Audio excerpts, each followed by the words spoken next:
स्वराज्य दर्शन आपल्या हक्काचे न्यूज चॅनल। देवकुंड धबधब्यात 2 पर्यटक बुडाले। देवकुंड धबधब्याजवळ 2 तरुण पाण्यात बेपत्ता, शोध मोहीम अंधारामुळे स्थगित। रायगड जिल्ह्यातील मीरा येथील प्रसिद्ध देवकुंड धबधब्याजवळ रविवारी सायंकाळी 2 तरुण बेपत्ता झाल्याची घटना घडली आहे। अंधार पडल्यामुळे शोध मोहीम स्थगित करण्यात आली असून सोमवारी सकाळी पुन्हा शोधकार्य सुरू करण्यात आले आहे। मिळालेल्या प्राथमिक माहितीनुसार पाटणूस मार्गे 21 जणांचा एक पर्यटकांचा गट देवकुंड धबधब्याजवळ फिरण्यासाठी आला होता।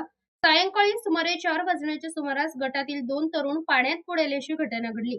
विष्णू ढोक वय वर्ष अंदाजे 22 राहणार हिंगोली आणि गोपाळ राठोड वय वर्ष अंदाजे 23 राहणार नांदेड अशी तरुण बेपत्ता झालेल्या तरुणांची नावे आहे।